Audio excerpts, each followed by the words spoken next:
Welcome back in, guys, to another edition, another episode of the Fourth Down Football Show. Glad to have you in. Going to talk some college football, Oregon, Colorado, and then also, of course, the giant game between Notre Dame and Ohio State. Um, yeah, we're going to talk some college football with Mello, and then of course, we're going to jump over to the NFL side with Kyle and talk about Jaguars getting upset by the Texans, Cardinals upsetting the Cowboys, and then obviously the Dolphins putting 70 points up on the Broncos. So yeah, a lot to look forward to. Just a great weekend across football. So yeah, let's just jump right into it. College football talk with Mello right here. What a weekend it was in college football. A lot of great ranked matchups, and we're bringing in Mello, our college football guy, to talk all about it. We're going to focus in on two of the main matchups. Of course, Oregon's dismantling of Colorado, embarrassing of Coach Prime. And then also, what a game between the Fighting Irish and the Ohio State Buckeyes. The Ohio State University. Well, just Ohio State, but Ryan Day probably wants you to emphasize that Yes. at the beginning. He seemed pretty hyped up there at the end of the game. But we'll dive into all of that. Mello, where do you want to head first? Oregon, Colorado, Ohio State, Notre Dame? We'll start out west because I think anybody who knew anything about college football knew Oregon was going to beat Colorado. Maybe not that bad, but I think most of us knew that Oregon would take care of Colorado. Yeah. Um I mean the game was over at halftime. It was 35-0. Now, if you were out Saturday with your girlfriend or your wife or your friends, you didn't miss anything. Don't worry about it. I mean, if you're like all these people on Twitter and Instagram who couldn't wait to take a jab at Deion Sanders and the University of Colorado, then you probably enjoyed every minute of it, but not much. There's really not much to say about it. Colorado, I mean, Oregon is just a better team, and they showed it up and down for 60 minutes that they're the better team. And, in a way, and listen, I'm not a Deion hater. I want to get that out of the way very quickly. I'm not a Deion hater. Um, it's cool to see what he's been doing with Colorado for the last couple weeks, but we all knew that this was not going to be an undefeated team. That anybody with a brain could have told you that. But somebody mentioned this on Twitter the other day, and you know, was it because Colorado was that good, or because TCU, Nebraska, and Colorado State were just that bad? Now you can say, well, Colorado State basically had them for the Yeah. first 45, 50 minutes of the game. It's the last 10 minutes where they choked it away. But other than that, does this kind of did we make too much of a big deal about beating TCU and Nebraska? That was the big thing that I took away from Saturday when the game was over. But props to Oregon. They did what they were supposed to do. And that coach took it personal for the Ducks. I can say that. He did. He did. Dan Lanning was he was very confident, that confident to have the TV cameras in there for your You knew pregame it was in there speech. too. Oh yeah. To be saying that they're fighting for clicks and we're fighting for wins, you have to feel pretty good about how your team is going to go out there and perform on the field. And to be 100% fair, they backed it up. They backed it up 100%. Colorado looked outmatched to every phase of the game. Special teams, the fake punt that Oregon executed, you have to have some big balls to call that. When it was down on your own, like 2015, and you call a fake punt, and I mean, executed to perfection. I mean, Colorado's offensive line looked like a disaster. I mean, Shadur Sanders had no time back there. He was running for his life every single play. And just there's tiers in college football, and there's a lot of discussion right now about who actually is the best team and who are like the best four teams in college football. But it just shows that there's levels, and Colorado was not on their level, even though they were ranked 19th. They were nowhere close to Oregon's level. And I mean, sure, it shows in the ranking as Colorado falls out and Oregon moves up, but it was just, I think it was a lot prime time. It was getting hyped up a little bit for sure.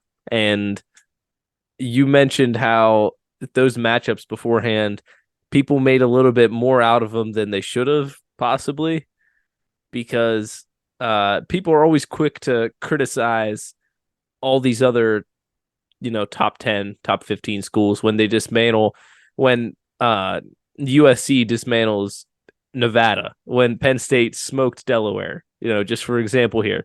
Well, it's Delaware. Oh, it's Nevada. It doesn't matter. But then we were like, oh, they beat Nebraska. Well, Nebraska's a more legit school than both of the two that I just mentioned. Colorado State almost beat them. TCU, sure, they were a little overhyped coming into the season, but they were just the defending, runner-up in the national championship. They're a legit school too. So I don't know that the wins were like, they weren't smoking these teams. They beat Nebraska by the biggest, and even that was like, it was an insane blowout. I think some of the voters fell a little bit victim to the hype train. Yeah, and they try to correct it by completely taking them off the top 25 after, they got smoked, which rightfully so. I think they should have. That was right of them to get them out of that top 25. But I had mentioned this just before I came on the air. My Trojans are going to Boulder, Colorado this Saturday. Big 9 a.m. kickoff here on the West Coast. Thank you, guys. I really appreciate it. I'm going to have my cereal, and I'm going to be watching USC. That'll be fun. But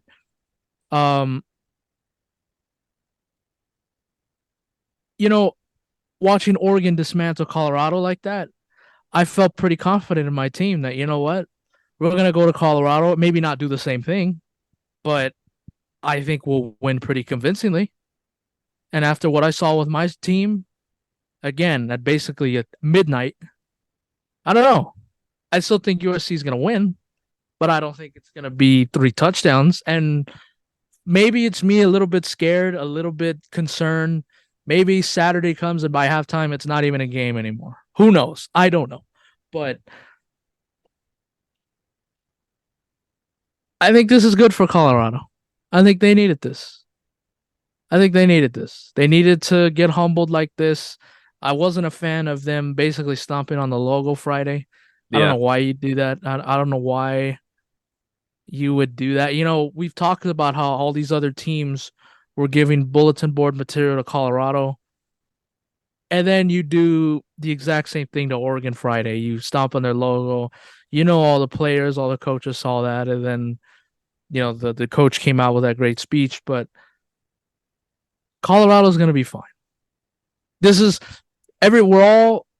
we all wanted to crown them, not national champions, but contenders after 2 weeks. Yeah. And remember, this is not only a 1-year thing. This is going to be a multi-year process. At least I think, unless an NFL team, dangles a big ass check over Deion Sanders, then maybe he might be out the door right away. But, Deion already said that he wants Shedeur to come back next year. Yep. And I think he should. So this is going to be a multi-year process. And Deion even said it before the season started. They were like 8 dogs away from really contending for a national championship. And I think what he was talking about is that bad offensive line that had trouble in Eugene. So, I know a lot of people were happy to see Colorado get destroyed like that. This is a multi-year process. They're going to be just fine. Yeah. I mean, expectations were set really high once they started the season 3-0. But basically, to Tell that to expect to Vegas. go, well, to expect to go from a 1-win team to, you know, not 12-0, but like 10-2 Pac-12 is still, champs. yeah, exactly, is a little lofty expectations there, even with all the transfers that they got, even with bringing in Coach Prime. There's the Pac-12 is legit this year. Hmm. This is one of the best years they've had recently. So to say And that we're they're gonna, leaving. yeah, exactly, We're exactly. gone after this. We're welcoming you to the Big Ten. Warm welcome. Um, but to say that they were going to go, even the expectation coming into the season may have been to go, what, 7-5, 8-4, and after 3 weeks, people were saying they're going to go 11-1, and well, that's just not going to happen. So expectations were set very high for this team. But yeah, I'm looking forward to the matchup next week, Colorado and USC. So you better beat them though, Mel, by a lot though. Yeah. Oh yeah. Definitely. Okay, jumping over to the other incredibly exciting game. How much of this did you get to catch? Notre Dame and Ohio State. Gonna be honest with you, I didn't catch much of it. I saw the last play of the game though. Um, that was I heard nothing but great things about that game. Now, yes, both offenses were probably not at their best, and they some points of the game probably didn't look good. But I mean, did you expect anything else? Well, When I two mean, teams like this are gonna clash, I would think the scoring goes down a little bit.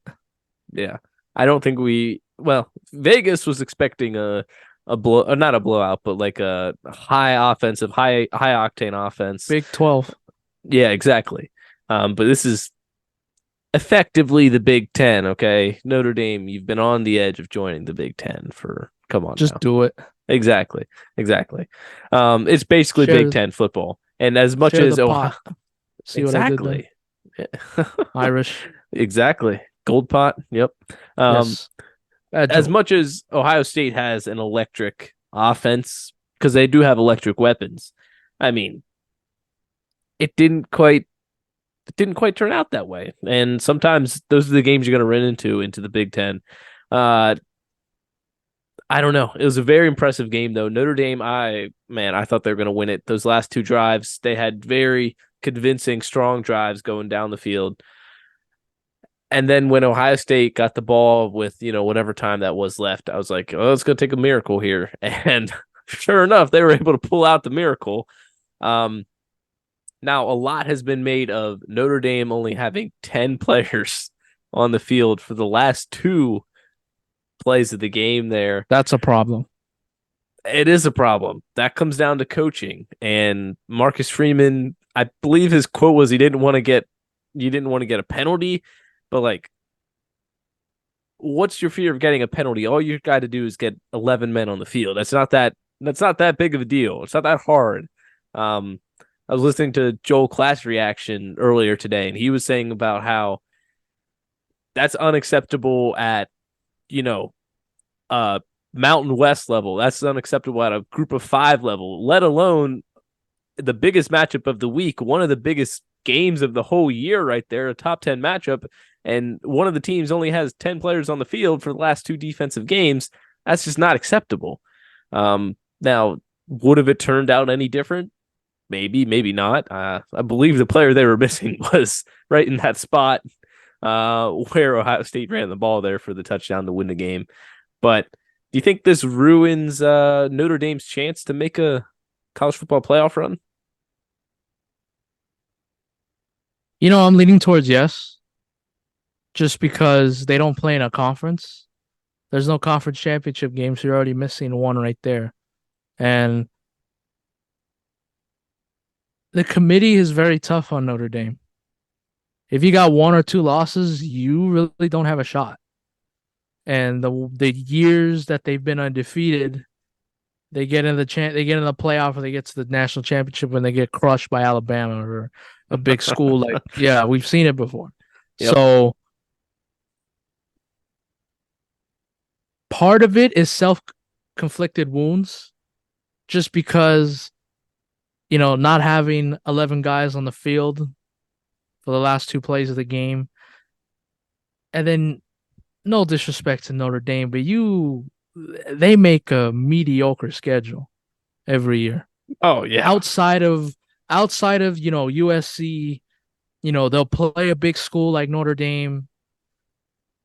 The schedule's not that great. No. That's why I think they get punished. It's like you can Yeah. destroy all these teams all you want. You could destroy you can destroy Virginia, you could destroy all these other schools. You can destroy Duke, you can destroy Wake Forest, you can destroy Pitt, but the eyes are really on you when you're playing Ohio State, when you're playing USC, schools like that. And if you fall flat, you're done.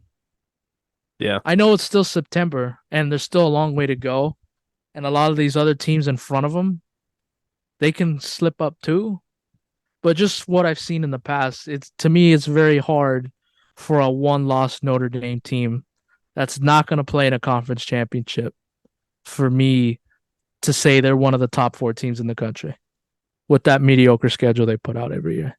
Yeah. Now, I mean, they're playing a lot of ACC opponents this year, so I guess I said they're close enough to joining the Big Ten. I know they're sort of in a half agreement with the ACC too. Something happened in the COVID year where they like sort of joined the conference temporarily. So I know they play a lot of ACC opponents as well. But like Ohio State was the marquee matchup on your schedule as well as USC this year. Now you expected Clemson to be better than they are, and you probably didn't expect Duke to be 17th, ranked 17th right now. So other than that though, not a lot of great teams on there. A lot of crap in there. Exactly. Louisville, don't expect a lot out of them. Pitt as well, not good this year. Like Stanford, I said, no Clemson, good. not good. Stanford to end the season, no good. And then Wake Forest, you mentioned, nothing as well. So the only way that I can see them making a decent case to still be in the college football playoff is if Ohio State makes it as well. If Ohio State and they go undefeated the rest of the year, or even, I don't know, a close loss to USC, somebody else though would have to have a loss because two losses is rarely going to get you in the college football playoff. I believe Alabama did it just in the recent years, I think so. But they also won the SEC.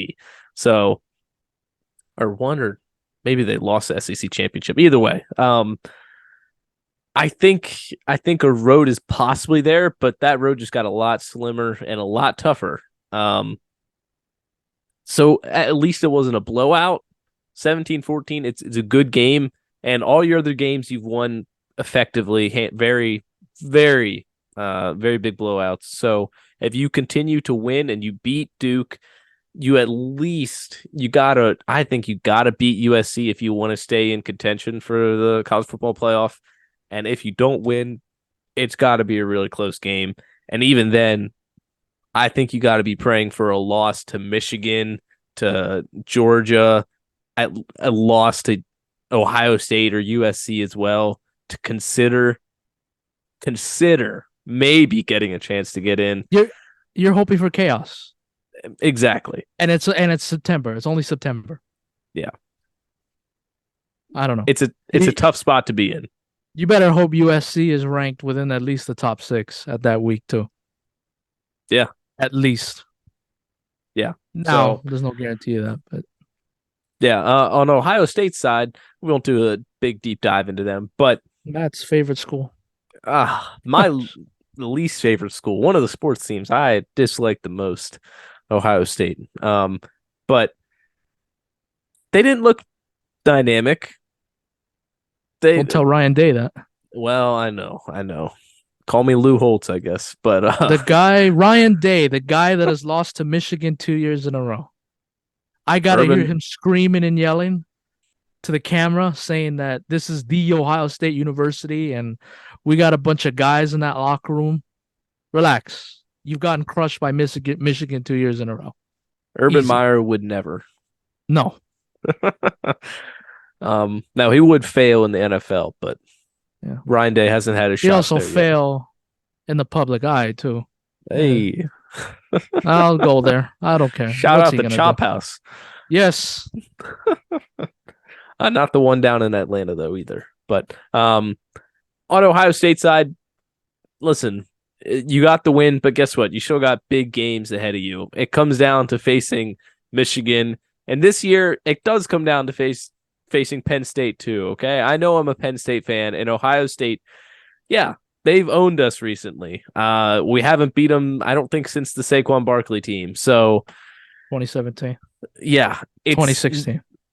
yeah, 16. It's 2016. not been good in my favor recently, but Penn State's looked legit this year. And this is a decent transition. We'll just lightly touch. They beat Iowa 31-0.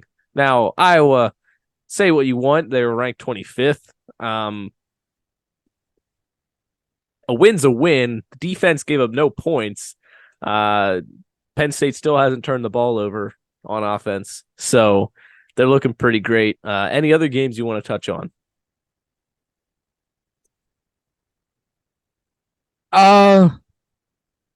Florida State is not, and I'm glad they moved him out. Florida State's kind of little, little fugazi to me.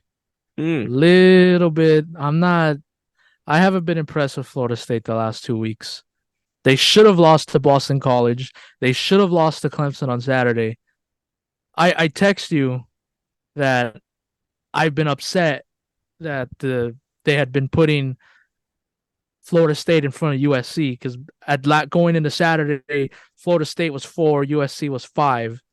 And I told you that I was not happy because I didn't think Florida State was a top 4 team. Yep. But, USC did their thing Saturday, and I was like, well, that's not happening. And we're both going to be on the outside now. I know they had that great win against LSU, but LSU, they haven't done much. They haven't done much since either. And I don't want to say LSU turned out to be a fraud, but that they didn't really have business being in a close game against Arkansas. So, how much do you value that LSU game? I mean, yeah, it was a great win, but how much do you value it with the way that LSU has looked? I think a little bit of an SEC bias towards LSU comes in, and you see that a lot with the voters, I think. Alabama's still sitting at 12. But I think Penn State should maybe be ahead of them, and Oregon and Washington, I think they're ranked a little low, but I don't know. What do you think about Texas being up at 3? I mean, they beat Alabama pretty good. They did. They went into their house and beat them. So they should be in the driver's seat to me as long as they can win out their schedule. Their schedule remaining here at Kansas next Saturday, or this Saturday. At Oklahoma, or these are not away games. They're both home games versus Kansas and Oklahoma, at Kentucky versus BYU, who's been decent this year, versus Kansas State, who was ranked at one point, at TCU, at Iowa State, and then home for Texas Tech to close the season. So there's a very good possibility they go undefeated. They're going to get in. Yeah. Texas is back, I guess. Maybe. We'll see. I think so. Yeah, unless they choke in. Now they're going to lose to Kansas. Yeah, either that or TCU. flop in the Red River Bowl against Iowa, or not. Jeez, mad. Oklahoma. Sorry. That was bad. So yeah, it was a great weekend in college football. A little scary the last 2 weeks. A lot of schools could have went down. Yeah. USC almost went down. Or Georgia almost went down last week. The other schools were Florida State. They should have 2 losses now, but it's not how it works. Some scary. Yeah. A little shaky this last 2 weeks. The big schools almost went down. Michigan's been playing with their food a little bit recently. So it's it's good though. College football needs parity. We don't need Alabama Yes. going undefeated every year or Georgia running the table every year. It's good to have so many great teams at this point. Like the top 10, a lot of them are pretty interchangeable within their spots. Like Georgia's sort of at one by default because they haven't played anybody and they're the back-to-back defending champions. Michigan's been at 2 all season. So those two teams haven't really played anybody, but they're there by default, sort of. Everybody else sort of played somebody so far. I'm excited to see what Washington can do and Oregon as well. I think they're looking pretty good. But yeah, I think that's going to close it out here on the college football side. You got anything else? Go Pack, go. I know I'm not doing NFL, but Jordan Love continues to impress me. Love hurts. We're here. 2-1 and NFC North champs. We're coming. All right. You heard it here first, folks. But yeah, we're going to dive on into the NFL side now, bringing in Kyle. All right, bringing in my guy Kyle now to talk a little NFL. An interesting weekend, interesting Sunday, and hopefully my Eagles can take care of business tonight and Monday Night Football. But we got a couple matchups we want to talk about. So which games do we want to cover tonight, Kyle? Yeah, so we're going to go over. It's going to be Jacksonville and Houston. It's going to be Dallas and Arizona. And to top it off, the Dolphins absolutely doing their thing against the Broncos. All right. So right off the bat, Texans upset the Jaguars down in Jacksonville there. And basically, the Texans have sort of had the Jaguars number recently. They've won 5 in a row in Jacksonville, and now they've won 16 of the last 19, including 10 of 11 in the series. So they've kind of had the Jaguars number as of recently, and obviously that's not expected with the Jaguars supposed to be having a breakout season, Trevor Lawrence MVP hype. Not exactly, but sort of, they're supposed to be good this year. And Texans were supposed to be basically a bad team. That wasn't the case in this game. You had a punt return for a touchdown here by the Texans. Pretty cool to see.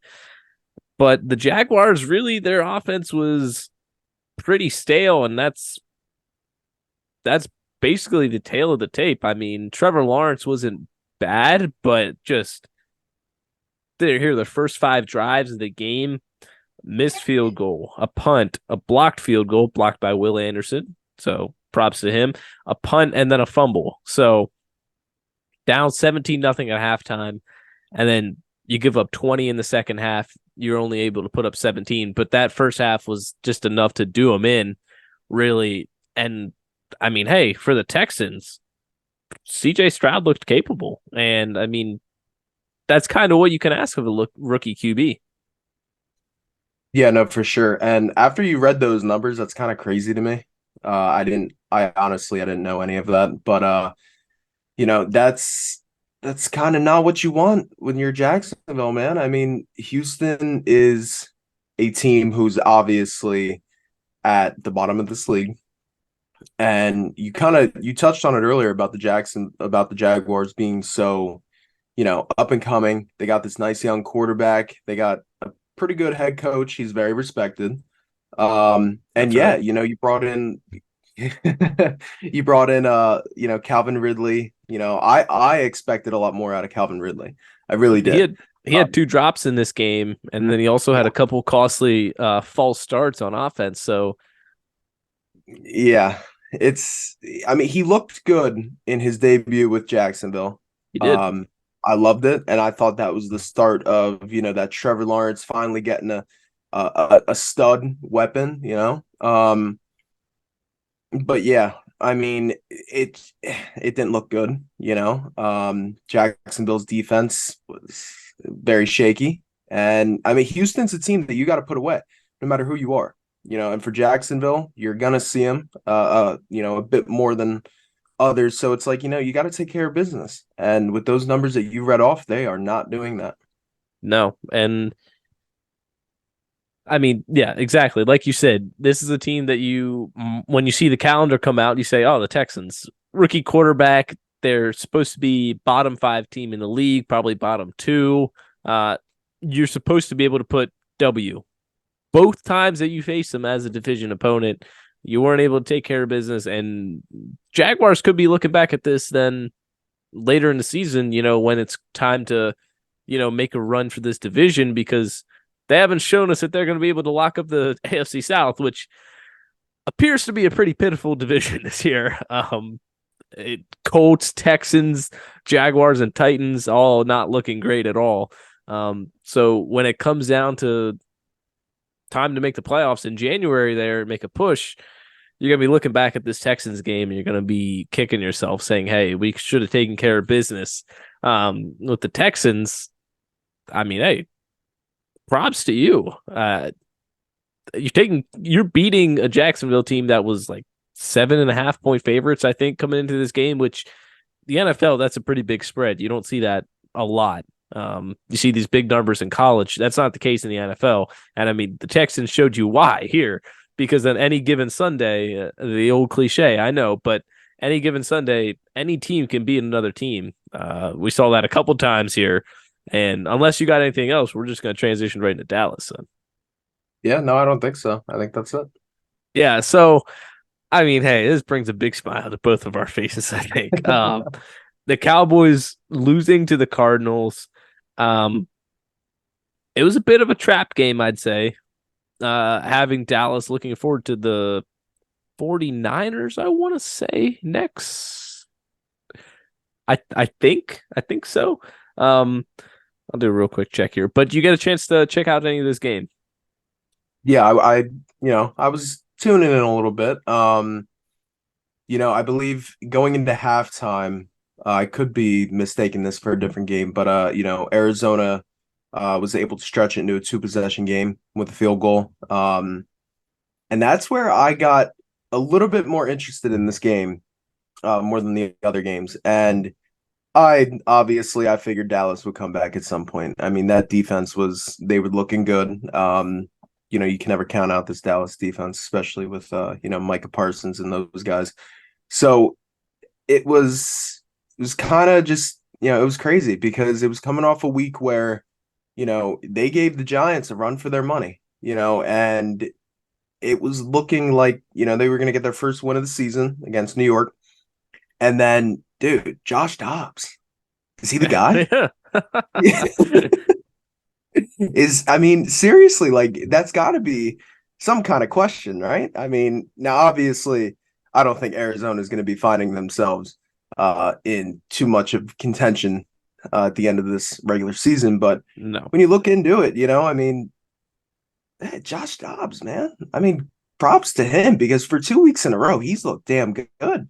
Yes. And with an offense like this, I mean, hey, that props got to get Gabe to Josh Dobbs for this performance.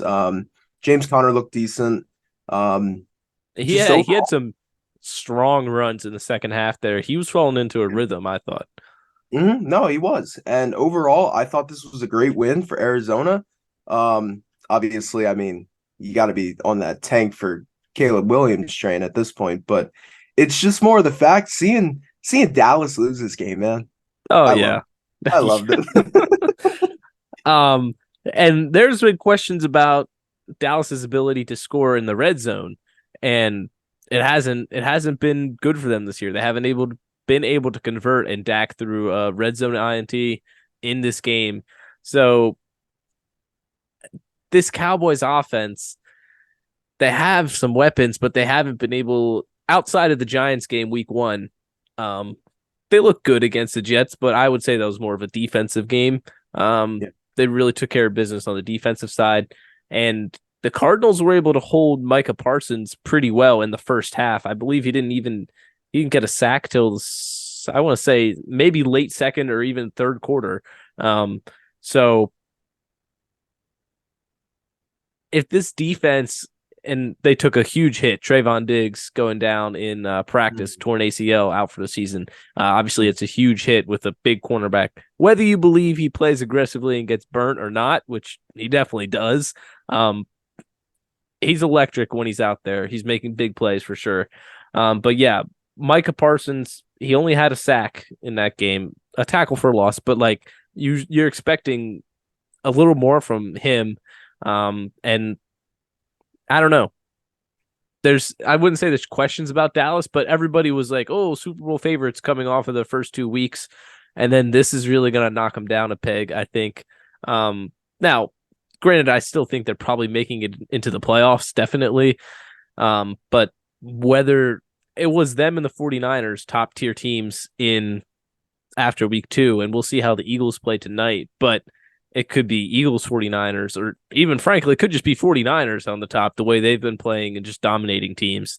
Call back to what I said earlier. Dallas has the Patriots next week and then the 49ers. So Patriots game in between there.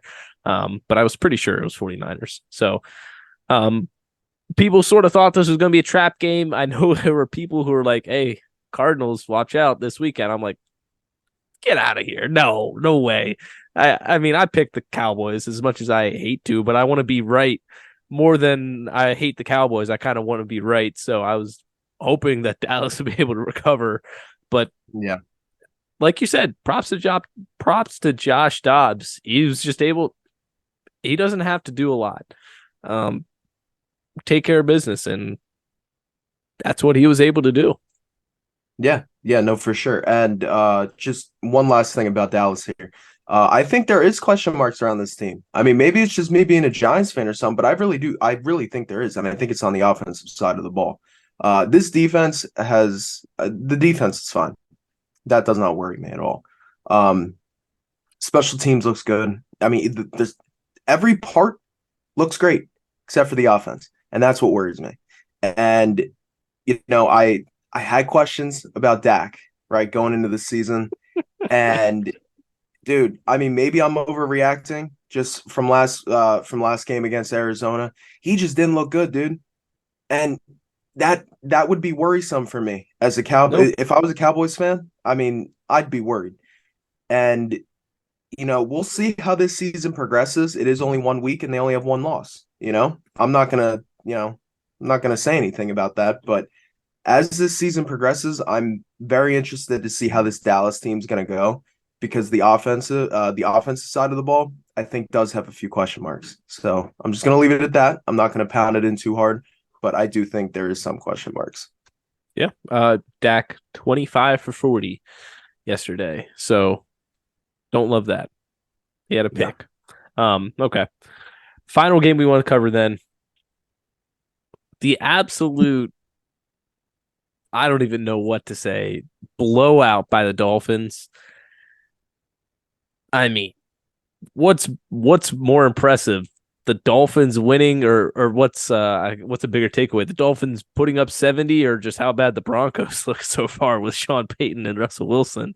I mean, great takeaways. Yeah, it does not look great for them. Now, on the Dolphins side, I put out a top 10 quarterbacks going into this season graphic early on. I didn't have Tua on there because I sort of viewed Tua as a game manager, and he's proven me wrong. And listen, a huge part of that is Tyreek Hill, Jalen Waddle, the weapons they have, because have we really seen Tua without great offensive weapons? Call back to his Alabama days, where he had like the most stacked wide receiver room ever, including my guy Devontae Smith in there. So I don't know.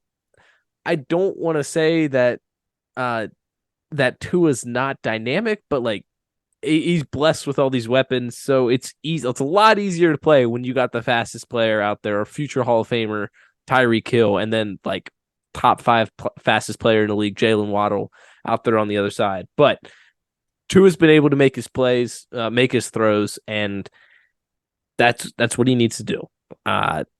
It's as simple as that. And when you're going 23 for 26, 309 yards, 4 touchdowns, no picks, that's all you can ask for.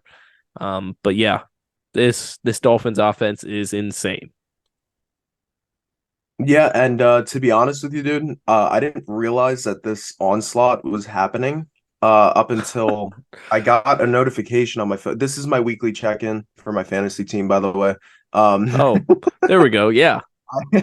I checked my phone because it said that I was winning in fantasy and went in and I was absolutely blowing out my opponent. Thank you, Tyreek Hill, by the way. Yeah.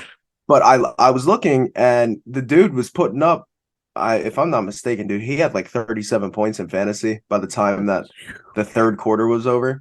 And I'm like, Wow. what's going on here? Like, there's got to be something, right? So I turn on the game and I was like, what the hell are the Dolphins doing to this Broncos team? And it's just, dude, it's so easy to them. And I understand, and like you touched on it, you got all these weapons on this offense. Dude, even Mozart, dude, he went off yesterday too. The rookie running back, Devin, I don't want to butcher your name, man. Achane. I'm not sure. I didn't watch the game, but I know it's terrible to say it, but some of us aren't able to watch every single game we want to. But I wasn't able to watch the game, so I'm not sure how to pronounce his name. But 18 carries, 203 yards, 2 touchdowns, 203 rushing yards. Yeah, That's weapons all over the offense. Anyway, you were saying. Yeah, so it's so easy to them. And I was watching this game and I'm like, dude, I have not seen an offense run like this. And I mean, they're up there with the Niners, I believe, on offense. Oh yeah. You know, I just and you know, talking about Tua here for a little bit, right? So I totally understand where you're coming from. And this reminds me a lot of like the Niners. You can plug anybody in at quarterback and they're gonna do well, right? Yep. I'm not taking anything away from Tua. I think he's a fantastic athlete. I thought Dolphins kind of reached a little bit in the draft, you know. I agree. But, I agree. but it's paid off. I mean, Yep. the Dolphins front office was extremely smart with everything that went on, and they were able to land the weapons around Tua. So I'm not going to take anything away from Tua at all because that's what he should be doing. With those kind of weapons, that's exactly what you need. And to wrap this up a little bit, I also want to shout out the Dolphins defense. Look, I understand that it was against the Broncos and they're completely overshadowed by this electric offense. But dude, they get the job done. Even on defense, man, when I was watching this game, I was impressed. I mean, the Dolphins look like an overall very good team. And I mean, that's exciting, man. It is so exciting. This Dolphins team has been shit. Yeah. I mean, to put it lightly, they've been terrible for years, man. So to see everything kind of work out down there in Miami, I'm getting quite excited about this team, to say the least. Yeah. I will pat myself on the back. I did a callback to my top 10 quarterbacks. I'll do a callback to our season predictions in which I predicted Mike McDaniel for Coach of the Year. Ooh, I think that's looking like a lock as of right now. But what do I know? What was I? Oh, yes.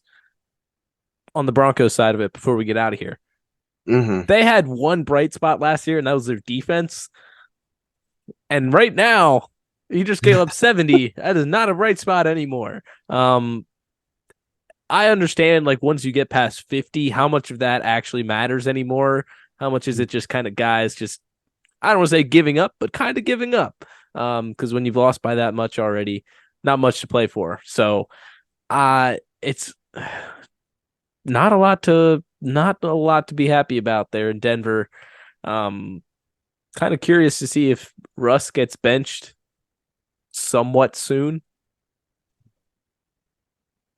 I don't know, man. Dude, it's so disappointing because I had high hopes for this team, right? And I was one of those people who I was looking at Russ last year and I said, you know what? He's too good. He is too good for this to continue to happen, right? And I was also a little something was loose up here because once they signed Sean Payton, I thought I was like, dude, here we go. We're back into business. I'm completely wrong. Is this like just real quick before we kind of wrap things up here?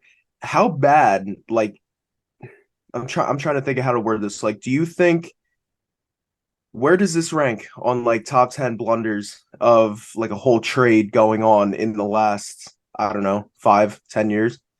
Well, Like throw in the it's got Sean Payton trade and the Russell Wilson trade because they had to trade for Sean Payton. He was still like totally agree under about that. contract with the Saints. But yeah, I think my Birds dodged a major bullet in not trading for Russell Wilson because rumors were they were one of the 3-4 teams interested. I think it was Broncos, Bears, and Eagles were rumored. Thank goodness we stuck with Jalen Hurts because this is going to go down as an awful trade. I mean, Seattle got back what, like a couple first rounders, second rounders? I mean, I understood the trade package. I don't know how well that's working out for Seattle right now, but I'm gonna say one thing. I think Seattle won this trade 100%. Oh, At the 100%. time, I didn't believe it. I thought this was gonna be the next coming of Peyton Manning. You know, that was throwing me back a little bit once they traded for Wilson. But yeah, man, I'm not sure how those picks ended up smoothing out. If those picks haven't been used yet, I really don't know. But dude, Seattle's on.